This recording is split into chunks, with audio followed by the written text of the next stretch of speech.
네, 오늘 하나님께서 우리에게 주신 말씀은 신약성경 마태복음 22장 34절부터 40절까지의 말씀입니다.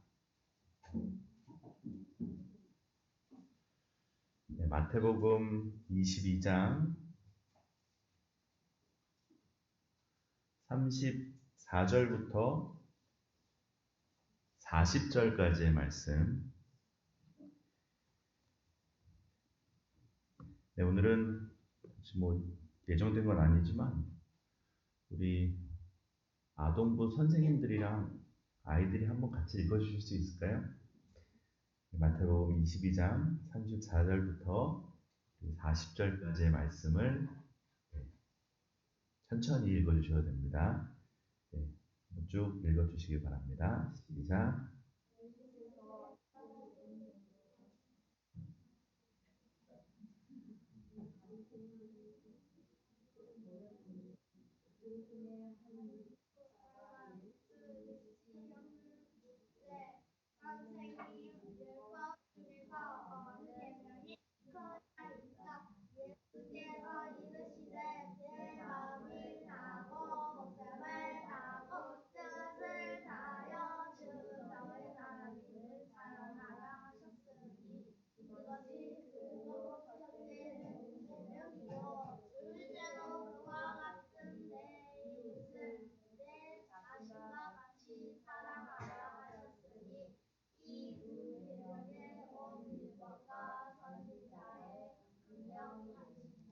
아멘. 감사합니다. 우리 박수 한번 하겠습니다. 네, 얼마나 더 은혜가 되는지 모릅니다. 처음에는 막 작게 시작했다가 끝날 때 되니까 얼마나 씩씩하게 잘 있는지. 하나님께서 오늘 본문을 통해서 우리 모두에게 은혜 주실 줄 믿습니다. 네, 오늘 본문은 바리새인들에게 한편이 고마운 마음을 들게 하는 본문이 아닌가라는 생각을 하게 되었습니다.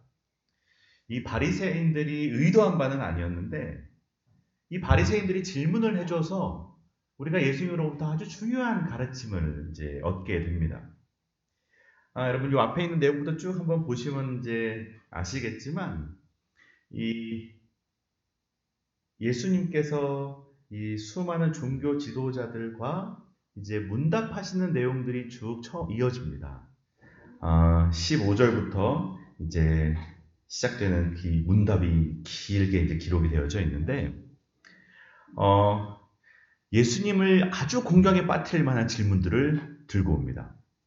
그래서 요즘 제가 보니까 나라 퀴즈쇼 이런 게 있더라고요.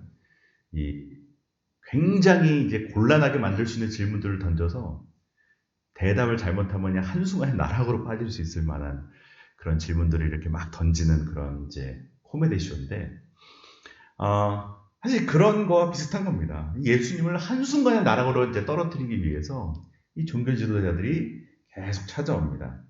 여러분 잘 아시는 유명한 이제 본문들이 쭉 이어집니다. 15절을 보면 이제 바리새인들이 예수님께 찾아와서 로마 황제에게 세금을 내는 것이 옳으니까 이 질문을 합니다. 여러분 이게 굉장히 곤란한 질문 아니겠습니까? 만약에 우리가 일제강점기에 누군가 찾아와가지고 우리가 일본 천황에게 세금 내는 게 옳은 일이냐?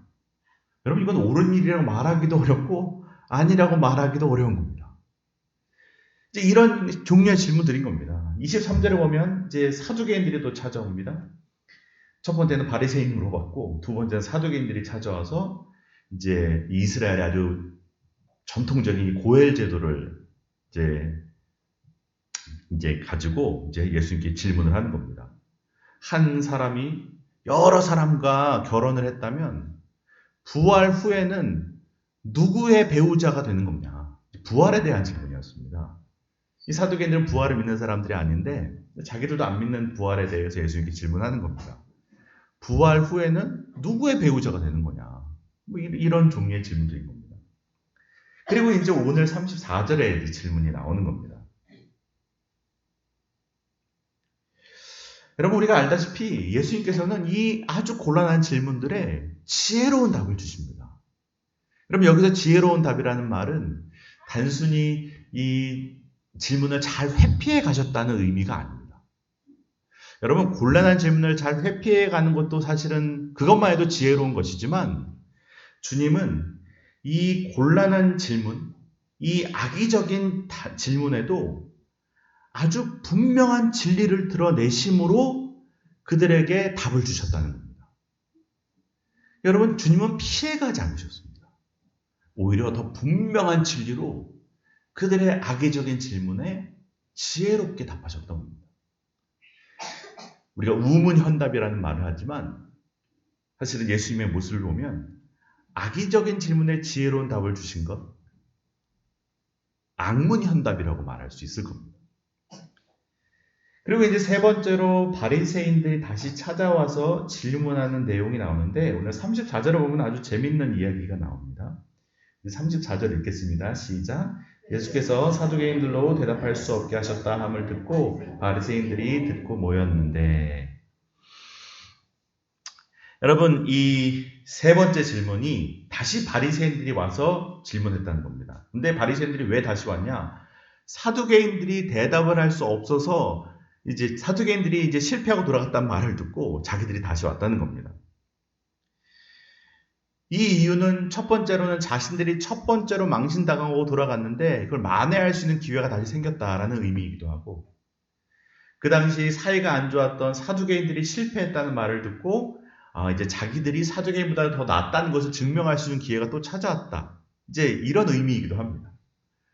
사두개인들이 워낙 이제 바리새인들과 사이가 안 좋아서 어쨌든 둘 중에 하나가 막 실패하는 게 좋은 건데, 사두개인들이 지금 또 망신당하고 돌아갔네. 내가 이제 가서 만회해야지. 내가 저들보다 낫다는 것을 증명해야지. 또 이런 의미이기도 합니다. 그래서 여러분이 참 마태복음이 참 놀라운 것이 예수님의 공생의 시작 때 사단에게 3번 질문을 받으신, 3번 시험을 받으신 내용이 나오지 않습니까? 근데 이게 마태복음 뒤쪽에 오면 예수님이 십자가 지시기 전에도 이렇게 종교 지도자로부터 3번의 질문, 악의적인 질문을 받으셨다. 이제 이게 수미상관처럼 예수님의 공생의 시작과 마지막 부분에 이렇게 배치가 되어 있는 겁니다. 그렇게 이제 바리새인들이 세 번째로 한 질문이 뭡니까? 아주 간단한 질문을 합니다. 우리 35절 함께 읽겠습니다. 시작. 그 중에 한 율법사가 예수를 시험하여 묻되, 36절도 같이 읽겠습니다. 선생님, 율법 중에서 어느 계명이 크니까? 여러분, 율법사가 예수를 시험하여 물었다. 여러분, 성경이 아주 분명하게 이들의 의도를 드러내는 겁니다. 이거는 시험하려는 의도였다. 악의적인 의도였다. 그러니 여러분, 그 악의적인 질문을 하면서 선생님이라고 말한 것은 이게 약간 비꼬는 의미라는 것을 알 수 있는 겁니다. 선생님, 어느 계명이 크니까? 율법에 이렇게 많은 내용들이 있는데 어느 계명이 제일 중요하느냐, 이 질문을 한 겁니다. 사실 오늘 설교의 제목인데 어느 계명이 크니까. 굉장히 직접적이고 간단한 질문이면서 또 그들의 의도대로 아주 곤란한 질문입니다. 여러분, 그 많은 계명 중에 어느 것 하나가 중요하다고 말하는 순간 여러분, 이게 논란이 곧바로 될 수 있는 겁니다. 야, 그럼 다른 건 안 중요해? 이거는 안 중요해? 저거는 안 중요해? 이제 이런 말들을 들을 수가 있는 겁니다. 마치 자유가 중요하다고 말하면 평등이라는 가치로 공격할 수 있고, 평등이 중요하다고 말하면 자유라는 가치로 반박할 수 있는 겁니다. 여러분, 어떤 것으로 얘기해도 그 반대쪽 프레임으로 뒤집어 씌울 수 있는 겁니다.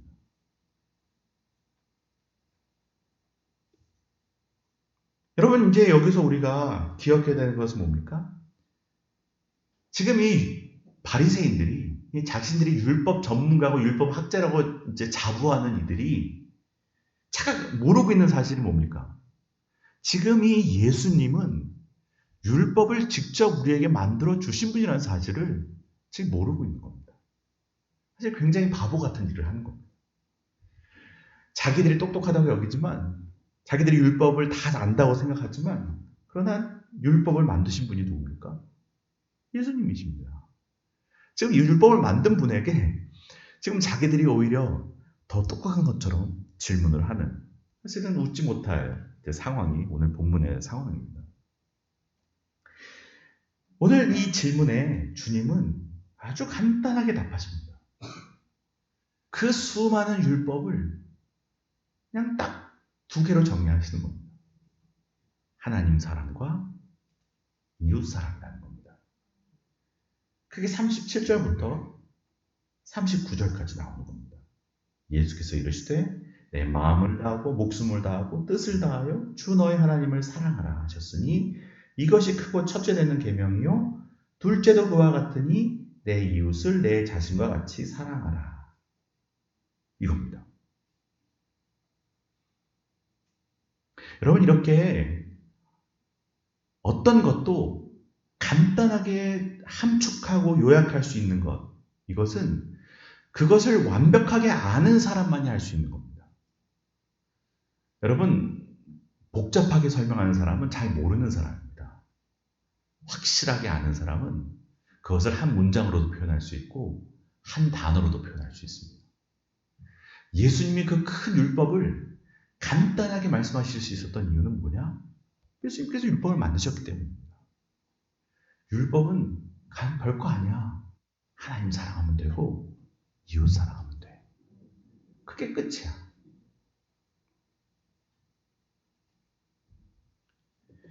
예수님께서는 그들에게 대답을 해주신 것과 동시에 또 그들 스스로가, 바리새인 스스로가 얼마나 악의적이고 율법에 무지한 자들임을 스스로 드러나게 하신 겁니다. 너희들이 지금 나에게 율법에 대해 물었는데 너희들이 율법 전문가라고 생각하는데, 야, 율법은 원래 지금 너희들이 사용하듯이 그렇게 사람 골탕 먹이려고 있는 게 아니야. 사람 쓰러뜨리려고 만들어진 게 율법이 아니야. 율법은 왜 만들어졌는 줄 알아? 율법으로 인해 하나님을 더 사랑하게 만들고 이웃을 더 사랑하게 만들려고 율법이 있는 거야, 원래. 근데 넌 지금 너희들이 율법 전문가라고 부르면서 이 율법을 어떻게 쓰고 있냐?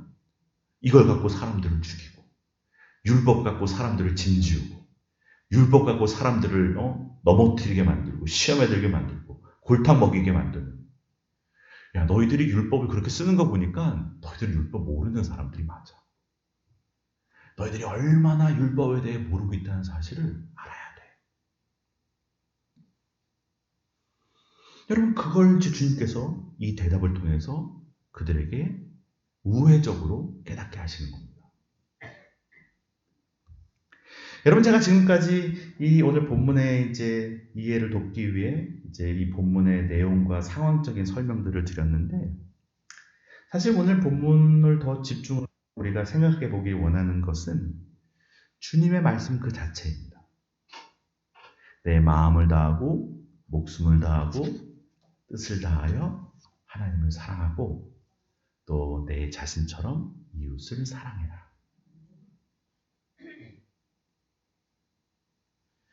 여러분, 우리는 사실은 이 악의적인 바리새인들의 질문 덕분에 주님으로부터 우리 신앙의 가장 핵심되는 내용을 배우게 된 겁니다. 뜻밖의 수학이라고 할 수 있는 겁니다. 아, 우리 신앙이 뭔가, 어떻게 하면 신앙생활을 잘할 수 있는 건가? 바로 이거라는 겁니다. 여러분, 우리는 신앙생활을 하면서 바리새인들과 같은 의도는 아닐지 몰라도, 그런 의도가 아니라 반대의 의미로 주님께 이 질문을 드려야 됩니다. 주님, 어떻게 하면 신앙생활을 잘할 수 있습니까? 신앙생활에서 가장 중요한 것은 뭡니까? 어떻게 하면 예수 믿는 것 잘할 수 있습니까? 여러분, 크고 첫째 되는 계명이 무엇입니까? 라고 묻는 질문이 바로 그 질문 아니겠습니까? 이들은 그 질문을 예수님을 쓰러뜨리기 위한 질문이라면 우리는 우리의 순수한 마음을 담아 이 질문을 드려야 되는 겁니다. 왜? 더 잘 믿고 싶으니까. 이왕 믿는 거 잘 믿고 싶으니까. 좋은 예수쟁이 되고 싶으니까. 좋은 그리스도인 되고 싶으니까. 주님, 예수님 믿는 것 중에 예수님 믿으려면 뭐가 제일 중요합니까? 그것 좀 얘기해 주십시오. 어쩌면 주님께서는 이 바리새인 질문에 빗대어서 정말 신앙의 핵심을 찾는, 정말 예수님을 잘 믿고 싶어하는 우리에게 주시는 답인지도 모른다는 겁니다. 아마 그런 답이었을 것 같습니다. 기억해. 이렇게 신앙생활하면 성공하는 거야. 신앙생활의 핵심은 하나님 사랑하는 거야. 이웃 사랑하는 거야. 여러분, 여기서 우리가 생각하게 되는 신앙의 핵심은 뭡니까? 신앙은 사랑이라는 겁니다. 신앙은 하나님과의 사랑하는 관계라는 겁니다. 여러분, 오늘 체육대회 가느라 지금 마음이 다 저 밖에 계신지 모르겠지만 사실 이런 날 제일 중요한 내용이 나오는 겁니다. 이게 사실 제일 중요한 말씀을 하시는 겁니다. 여러분, 오늘 은혜 받고 나가시면 기쁨이 2배가 될 줄로 믿습니다. 이 말씀 오늘 아주 중요한 얘기를 하시는데, 여러분, 이 당시 이 바리새인들이 범했던 오류는 뭡니까? 신앙을 그저 율법에 있는 조항들로 생각했던 겁니다. 그냥 율법의 조항들을 들여다보고 그것을 익히고 달달 외워서 그 조항대로 살면 그것이 그들에게는 신앙의 성공이었습니다. 근데 정작 그 율법의 조항들을 주신 하나님은 없는 겁니다. 살아계신 하나님과의 관계는 없는 겁니다. 여러분, 우리의 신앙도 그렇게 될 수가 있습니다. 성수주일이라는 신앙의 원칙을 철두철미하게 지키지만 정작 예배의 대상이 되시는 하나님과의 관계는 전혀 없는 겁니다. 여러분, 주일은 잘 지키시죠? 그래서 내가 신앙생활은 잘한다고 여기시죠? 근데 살아계신 하나님과의 관계는 있는 겁니까? 정말 예배에 나와서 하나님을 만나십니까? 우리는 그저 율법의 조항들을 지키는 것이 내가 신앙생활을 하고 있고 또 잘하고 있다고 확증하는 증거들이라고 여기지만 그게 어떻게 보면 바리새인들과 똑같은 모습이라는 겁니다. 술과 담배의 문제에 대해서는 철저합니다. 그러나 정작 하나님과의 친밀한 관계는 없습니다. 내가 술, 담배 안 하는 것으로 내가 신앙생활을 잘한다고 여긴다는 겁니다. 근데 하나님은 없습니다. 여러분, 그 사람에게 신앙은 그냥 원칙을 지키는 것 이상도 아니고 이하도 아닌 겁니다. 원칙 지키는 게 신앙인 겁니다. 여러분, 우리가 보통 이런 신앙을 교조적인 신앙이라고 말합니다. 자기의 원칙, 신념을 하나님으로 삼는 것. 근데 정작 하나님은 없는 것. 여러분, 제가 이렇게 말씀드린다고 원칙이 필요 없거나 신앙에 지킬 것이 없다고 말씀드린 건 아닙니다. 이것은 또 다른 정반대로 빠지는 오류를 범하는 겁니다. 그러나 우리가 예배를 드릴 때도 예배의 목적이 되시고 예배의 대상이 되시는 하나님을 향해야 된다는 겁니다. 하나님을 만나야 된다는 겁니다. 여기에 바로 사랑이 있는 겁니다. 사랑. 우리의 예배는 내가 너무 사랑하는 하나님을 향한 예배가 되어야 된다는 겁니다. 사랑하는 하나님.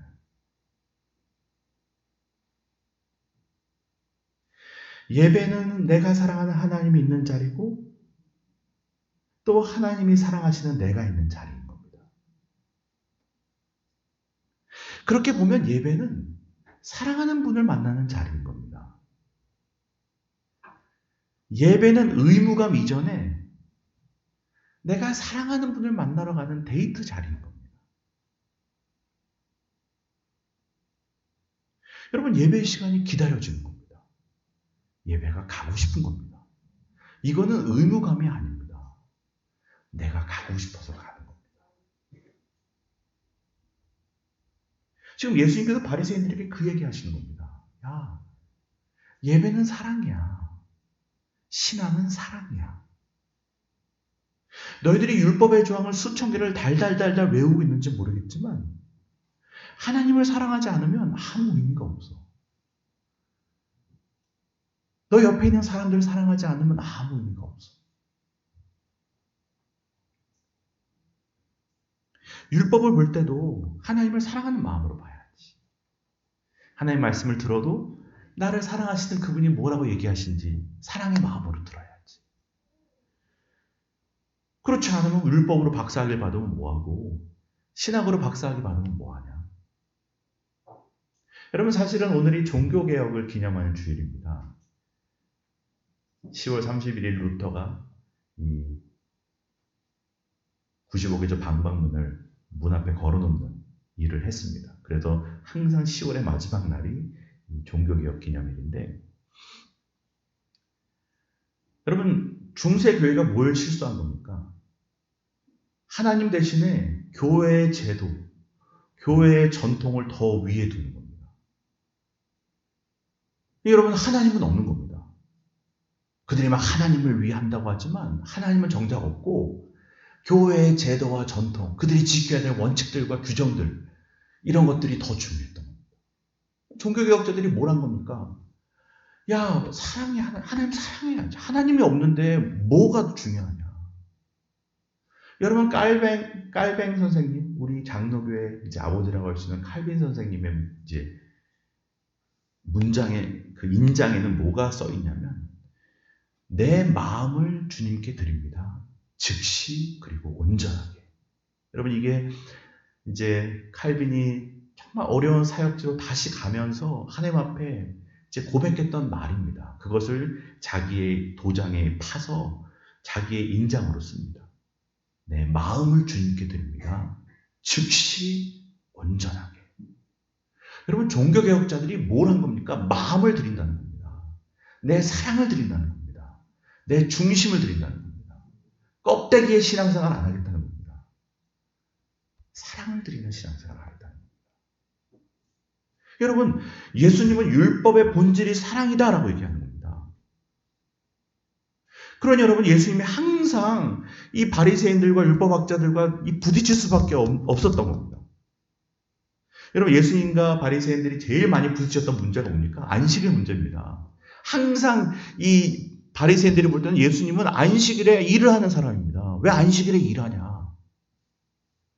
안식일을 왜 어기고 규정을 어기고 왜 일하냐?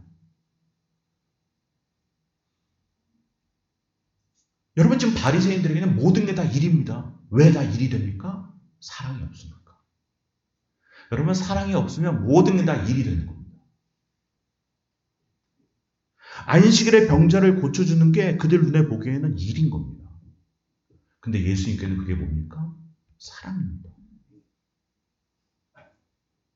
여러분 사랑이 빠지면 예배도 일이 됩니다. 봉사도 일이 됩니다. 전도도 일이 됩니다. 선교도 일이 됩니다. 여러분 그래서 사랑이 빠지면 다 짐이 되는 겁니다. 짐.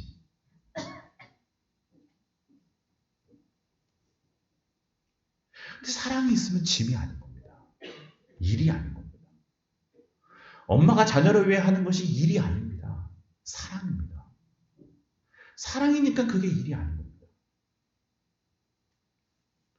예수님께서 바리새인들에게 이렇게 대답하셨을 때 바리새인들이 더 할 말이 없었던 이유가 뭐냐면 예수님께서 지금 다 구약을 인용하십니다. 그들이 그렇게 생명처럼 여기는 율법을 다 인용하시는 겁니다. 내 마음을 다하고 목숨을 다하고 뜻을 다하여 주 너희 하나님을 사랑하라. 이거 어디 나옵니까? 신명기 6장에 나옵니다. 우리가 잘 아는 쉐마의 말씀입니다. 내 이웃을 내 자신처럼 사랑해라. 이건 어디 나옵니까? 레위기 19장에 나옵니다.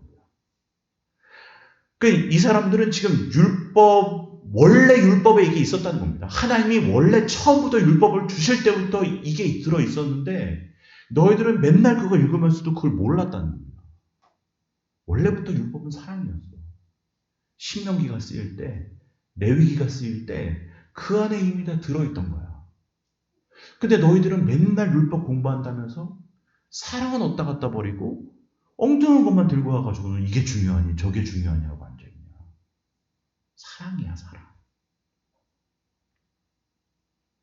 너희들도 엉뚱한 길을 걸어가고 있고 사람들도 엉뚱한 길로 걸어가게 만들고 있어. 여러분, 사랑 없이 신앙생활하니 그 신앙생활이 얼마나 지옥 같겠습니까? 여러분, 아마 이 자리에도 뭐 그런 분이 안 계실 거라고 기대하지만 사랑 없이 이 자리에 있는 분들에게는 이거 지옥 같은 시간입니다. 힘든 시간입니다. 근데 여러분, 주님을 사랑하는 사람에게는 지금처럼 기쁜 시간입니다. 주님을 사랑하는 사람에게 기쁜 겁니다. 자기들도 지금 바리새인들은 알맹이를 잃어버린 신앙생활을 하고 있고 그것을 다른 사람들에게도 강요하고 있는 겁니다. 야, 이게 신앙생활이야. 이거 지키고 저거 지키고 저거 지키고 저거 지키고. 여러분, 자기도 망하고 다른 사람들에게도 엉뚱한 신앙의 모습을 보여준다는 겁니다. 그러니까 예수님께서 바리새인들에게 뭐라고 얘기하십니까? 소경이 소경을 인도해서 둘 다 함정에 빠지는 것 같다는 겁니다. 니들도 사랑 없이 신앙생활하고 백성들도 다 사랑 없이 신앙생활하게 만들어서 온 나라를 다 망하게 한다는 겁니다. 여러분, 우리도 잘못하면 우리의 이 사랑 없는 종교적인 원칙들을 다른 사람들에게 강요할 수 있습니다. 그 사람들에게 짐만 지울 수 있습니다. 그 사람들에게 어려움만 줄 수 있는 겁니다. 나도 지옥같이 신앙생활하고 다른 사람들에게도 신앙을 지옥으로 만들 수 있다는 겁니다. 그러면 안 돼. 사랑하는 마음으로 신앙생활하면 옆에 있는 사람이 알아. 여러분, 정말 주님 사랑하는 사람의 모습을 보면 여러분, 설명하지 않아도 신앙이 뭔지를 압니다. 야, 저분은 예배드리는 게 다르네. 야, 저분은 봉사하는 게 다르네. 아, 저분은 섬기는 모습이 다르네. 왜? 주님을 사랑하는구나. 저거는 일이 아니구나. 사랑이구나. 금방 아는 겁니다. 여러분, 이 자리에 계신 모든 분들이 신앙생활 하는 가운데 사랑을 잃지 않는 분들이 되시기를 주님의 이름으로 축복합니다. 여러분, 사랑입니다. 사랑. 신앙은 주님 사랑하는 겁니다. 사랑하는 겁니다.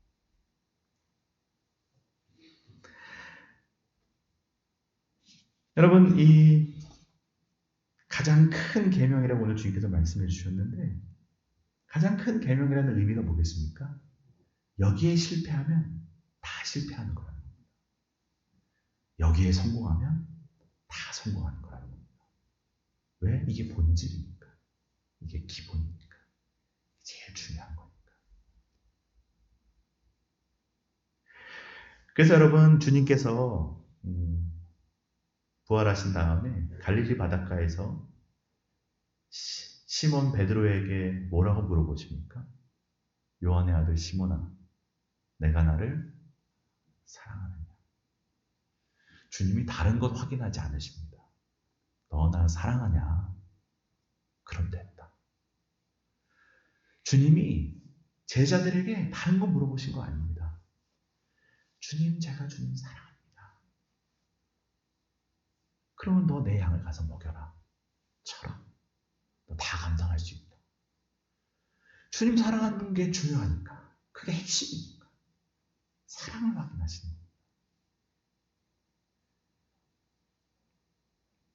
여러분, 하나님 사랑하는 마음을 잃으면 아무리 대단한 일을 하는 것 같아도 그 아무것도 아니라는 겁니다. 사랑이 없으면 아무것도 아닙니다. 반대로 여러분, 주님을 사랑하는 마음이 있으면 아무리 작은 것, 교회 청소만 해도 크게 귀한 거라는 겁니다. 크게 주님과 관련 있는 일이 된다는 겁니다. 주님 사랑하는 마음으로. 뭐 여기 임직받으신 분들도 다 임직받기 전에 서약을 하셨을 텐데 이제 목사도 안수받기 전에 서약을 합니다. 조항들이 굉장히 여러 개가 있습니다. 그 약조를 해야 이제 안수를 이제 해주시는데 여러 가지 조항들 중에 제가 당시에도 그렇고 지금도 가끔 떠올리는 조항이 하나 있습니다. 제가 읽어드리겠습니다. 목사의 성직에 부름받음은 하나님을 사랑하는 마음과 그 독생자 예수 그리스도의 복음을 전파하여 하나님의 영광을 나타내고자 하는 순수한 마음에서 응답한 것을 확신합니다.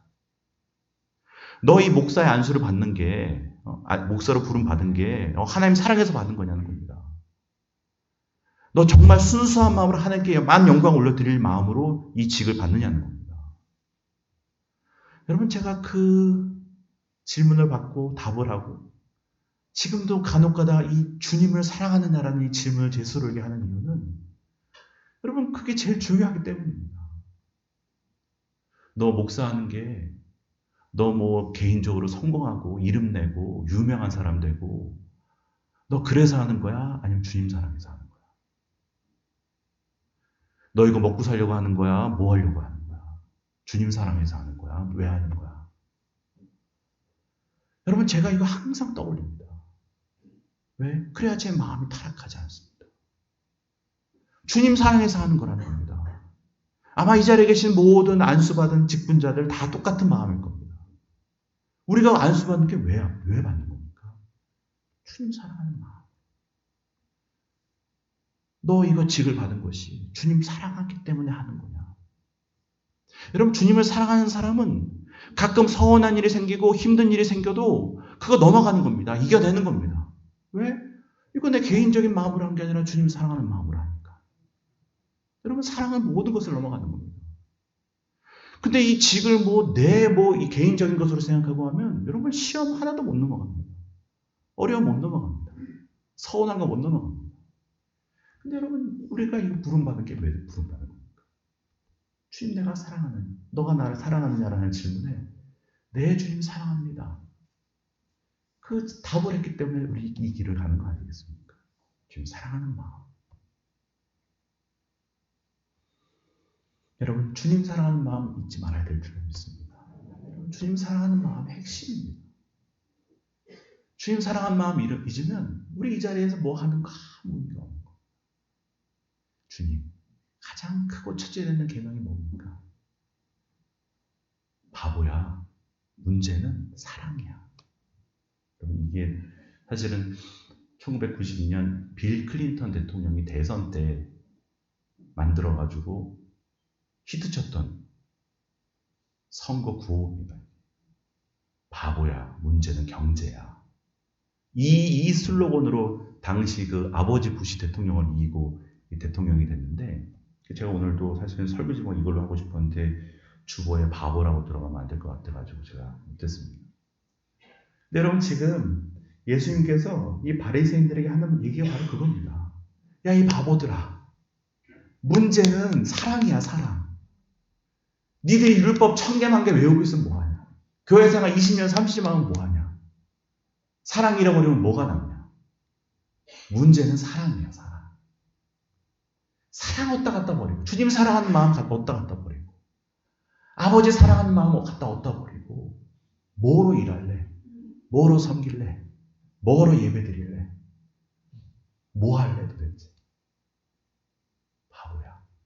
문제는 사랑이야.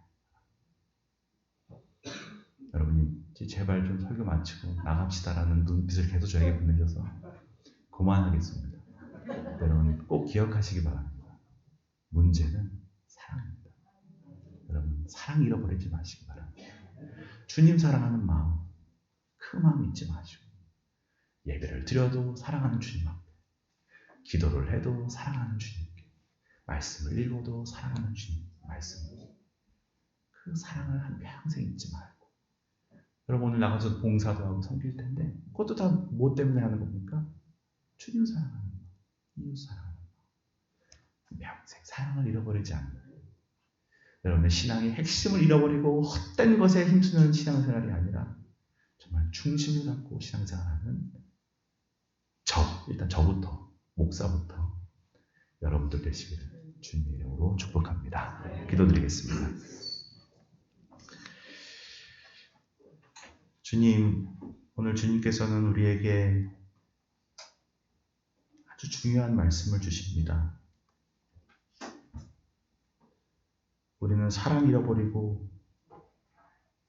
자꾸 헛된 것들을 구하지만 주님께서 우리에게 요구하시는 것은 사랑임을 다시 한번 깨닫게 해주십니다. 주님 사랑하는 마음 잃어버리지 않게 도와주옵소서. 주님, 제가 평생 주님 사랑합니다. 나의 힘이 되신 여호와여, 내가 주를 사랑하나이다. 그렇게 고백했던 다윗처럼 우리도 한평생 주님 사랑합니다. 아침에 일어나도 주님 사랑합니다. 밤에 잠자리에 들 때도 주님 사랑합니다. 시험이 올 때에도 주님 사랑합니다. 기쁠 때에도 제가 주님을 사랑합니다. 그렇게 주님을 사랑하는 마음 빼앗기지 않는 저희들 될 수 있도록 은혜를 더하여 주시옵소서. 예수 그리스도의 이름으로 기도드립니다. 아멘.